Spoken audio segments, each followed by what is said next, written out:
হেন বচন শুনিয়া তুত ভৈল দেৱ হৰি পৰম কি পায়ে সদায় সদায় মাতিলন্ত হাস্য কৰে শুনা নৰ নাৰী একচিত কৰি পদ মহাভাগৱত আন ভাৱতে যা মাধৱ ক ভজা এহিহে শাস্ত্ৰৰ তত্ত্ব ৰুক্মিণীৰ বাণী শুনিলা যেন তাকে ধৰা দিশ কৰি শুনিও অমৃত কৃষ্ণৰ চৰিত ৰাতি দিনে কৰ্ণ ভৰে শ্ৰৱণত পৰে ভকতি নাহিকে জানা কনিষ্ঠ কৰি কহে কৃষ্ণ গতি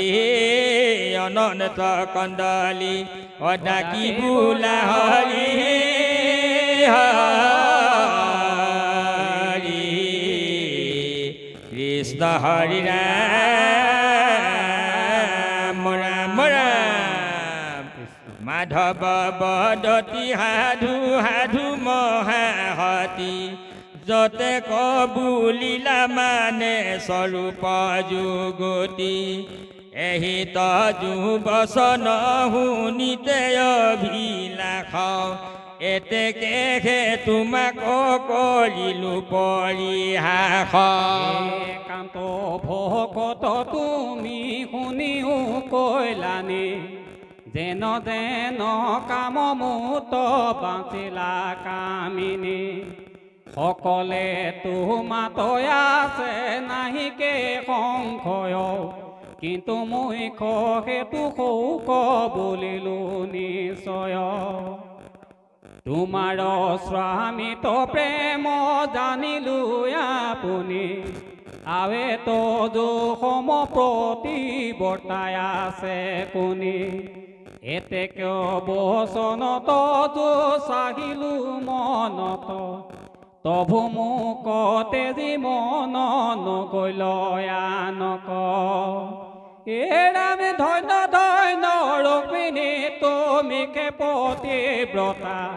পৰম সুন্দৰী সৰ্বগুণে আনন্দিতা সৰ্বগুণে কৰা মুত একান্ত ভকতি তোমাৰ সমান গুণ আছে ভাগ্যৱতী একান্ত ভক্তি কপ সংখিয়া দেৱ হৰি সকামী ভক্তক নিন্দা নকৰন্ত মুৰাৰী পুত্ৰ পত্নী কামে যিটো ভদয় আমাক মোহৰ মায়ায়ে জানা মোহি আছে তাক তপব্ৰত কৰি দুখ পাৱে বিঠা শ্ৰমে মোহ মুখ দাতা মোক ভজে আন কামে নৰকত মিলে বিষয়ত যত সুখ তাকে লাগি শুৱে লোক মুহূৰ্ত বিমুখ হে ৰাম নমঃ মোৰ শুনা কি হেচৰি সদায়ে মোহৰ সেৱা কৰা ৰংগ কৰে সংসাৰ মোচনীয়াকে বুলিলো ভকতি অভকত জনে আৰা নবুজয় গতি নামে প্ৰাণকে খে পোখে মাত যিটো নৰ গণে মোহৰ চৰিত নাম গুণ নুশুনে ধন জন পুত বুলি সদায় ৰময় মোহৰ ভকতি কৰি বাকন পাৰয় এ ৰাম তোমাৰ সদিক মূৰ নেদেখো ঘৰিণী তোমাৰ স্বামীত ভকত সৰ্বগুণে সুলক্ষণী আৰু তজু চৰিত সুমৰি মোৰ মনে আনন্দে আকুল মই ঘনে ঘনে যতে কনে পতি পাই সবাকো পেকি মোক লাগি বিপ্ৰক পঠাইলা পত্ৰ লেখি পিতৃ মাতৃ ভাতিৰ বচন নুশুনিলাও সংকেত কৰিয়া মোক আপোনে নিয়াইলা তজু ভাই ৰুক্মিণীক মুন্দিলো মই ধৰি তবু মোক চান্দে তুমি সহিলা সুন্দৰী মই বাদৰে একো নুবুজিলা এতেকে ৰুক্মিণী মোক তুমি কাজি নিলা যেতিখনে মোক লাগি দুটক পঠাই আখিবন্ত কৃষ্ণ বুলি আশা বাট চাই চিৰকাল দেখি মোক নখিবন্ত বুলি জগতকে শূন্য যেন দেখিল সমূলি প্ৰাণকতে জীৱে তুমি কৰিলা নিশ্চয় হেনকে আমাতত জুস্নেহে আদি ক্ষয় তোমাৰ শোকক মই নোৱাৰো জীৱ কেৱলে তোমাক মাৰো পতি নিত পদুম্য জন্ম শুকনি গদতি শুনা পৰীক্ষিত বাপ এহি মতে কৰি কৃষ্ণে সুৰতয়ালাপ নৰৰূপ ধৰি হৰি দেৱ আত্মাৰাম ৰুক্মিণী সহিতে ৰহি লতয়নুপাম আনো হব ভাইজাৰগী সত থাকি হৰে গৃহস্থৰ মতে কিৰাও কৰন্ত মুৰাৰী কৰিল সমস্ত গৃহ থৰ ধৰ্ম যত ভকতৰ বৈশখেন দেখায়ালোকত আৱে শুনি উক প্ৰদৈ নৰ জন্ম কৰ্ম কুটুম্বী লোকৰ যেন সুখ যেন মৰ্ম ৰুদ্ৰৰ কুপত যিটো কাম দুঃখ ভৈলা পুনো হেহি কাম কৃষ্ণ বিদে উপজিলা বাসুদেৱে বলবদ কময় নিৰোধ একে কৃষ্ণ চাৰি ৰূপ জানিবা বিশুদ্ধ চিত মন বুদ্ধি অহংকাৰ দেৱতা চাৰি ৰূপে একে কৃষ্ণ জগত বিধাতা নামে চিত্তৰ দেৱতা বসু দেৱ যাৰ নাম তানে অংশে শুয়ায়ুপ যন্ত যিটো কাম এতেকে কৃষ্ণৰ বিদে সেহি ৰন্তিকাত ৰুক্মিণীৰ গৰ্ভে আখি বেকত ভৈলত মাধৱৰ পুত্ৰ বৈল শুনিয়ালো কৰৌ মিলিল উৎসৱ মহা ৰংগ বহুতৰ কৃষ্ণৰ সদৃশ শ্যাম বৰ্ণ পদ্ম মুখ কমল নয়ন দেখি মিলে মহা সুখ ৰামে কৃষ্ণৰ সদৃশ ৰূপে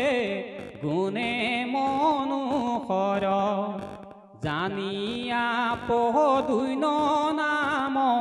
থৈলা দামোদৰ বিধিবতে মাধৱে ৰাইলা জাতি জাত কৰ্ম মিলিল অনেক ৰংগ কোলাচাৰ ধৰ্ম ৰুক্মিণীৰ মনত আনন্দ বহুত ৰাও আনন্দৰ পাৰ নাই যাদৱ বংশৰ অন্তে কপুৰৰ জুমা জুমি নাৰী গণে পদুন্মক চাহিবাক চলে ৰংগ মনে আনন্দে পৰিলা হবে দ্বাৰকা নগৰে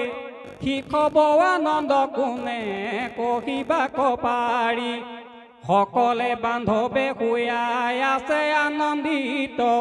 আতপৰে ভৈল যেন শুনা বিপৰীত মহাদুষ্ট অসুৰ সম্বৰ বুলি যাক সেহি কৰি নিয়াই আছে কামৰ ভাইজাক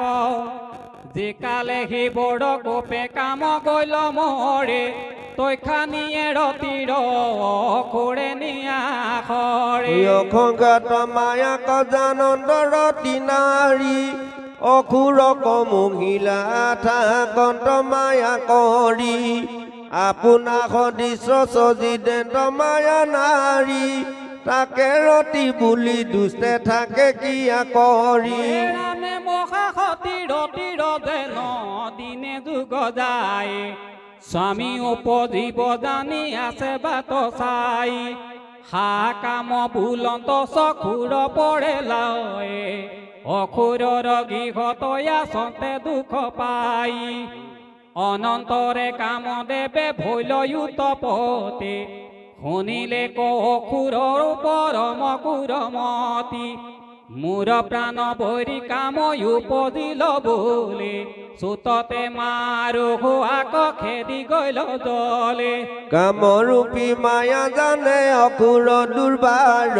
মায়া কৰি পখিল কৃষ্ণৰ অন্তে সপুৰ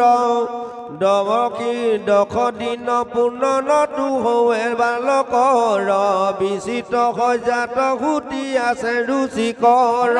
ৰুক্মিণী প্ৰমুখে বেঢ়ি আছে নাৰী গণে কেহু নমানিলে খৰে নিলে কখৰে সমুদ্ৰ মধ্যত নিয়া পেলাই সেহিছেগে মহাৰংগে গৃহক চলিল আতি বেগে কন্যা গণ হমে চাহিয়া সন্ত ৰুক্মিণী সজ্জাতো নাহিকে পুত্ৰ হৰি নিলে কোনি হবে বিস্ময় দেখি পাৰে হাতে লোৰ এখনে আছিলা হৰি নিলে কোন চোৰ